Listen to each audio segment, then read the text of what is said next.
You said you'd run more this year, so why'd you keep ending up back inside? I get it.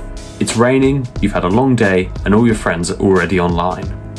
But what if I told you, with this keyboard, you can do both?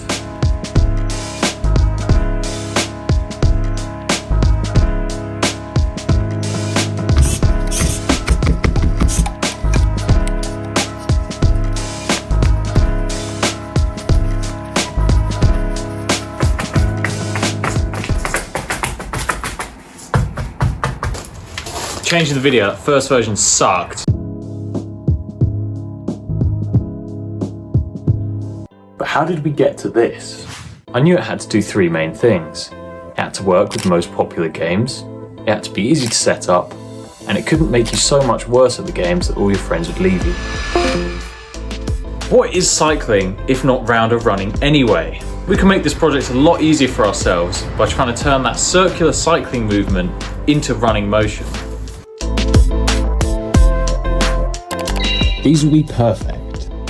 Now, it mentioned on Amazon that there was already speed detection built in, but I found it only counts the full rotations.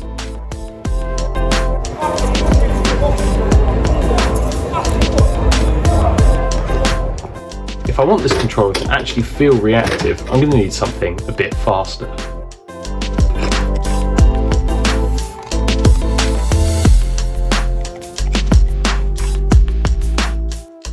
Much better. This could actually work, but I get the idea that I'm using a bit too much hot glue. After all, I do want you to be able to build one of these at home, and this is no fun.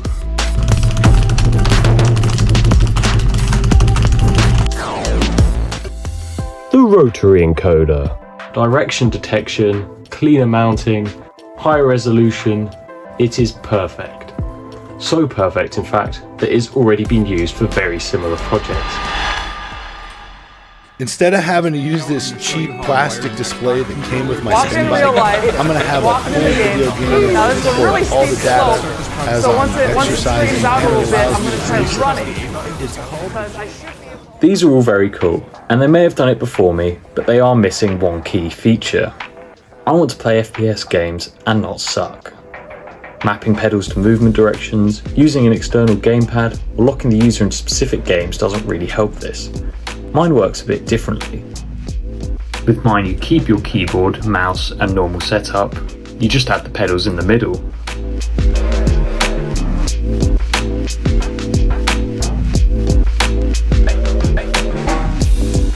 So when you press a key, it's sent to the Arduino.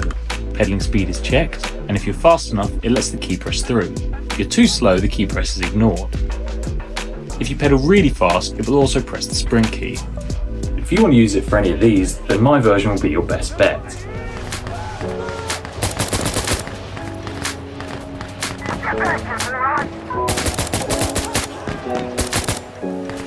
extend the bridge before the full weapons test bed explodes.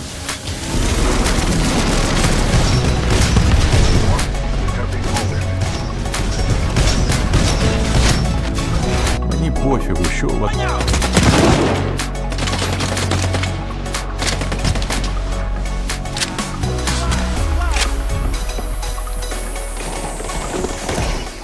Nice 5k time on Strava, nerd. I just hit silver 2 on my run.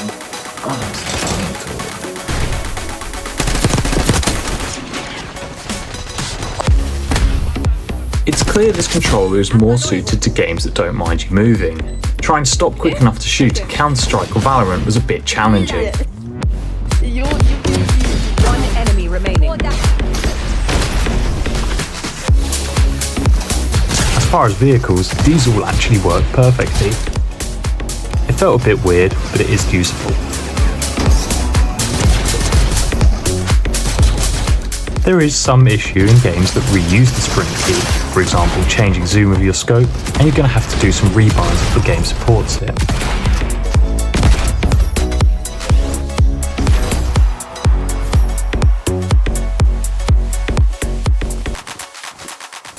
I came into this just looking for a controller for FPS games, but surprisingly it really shone in more exploratory titles.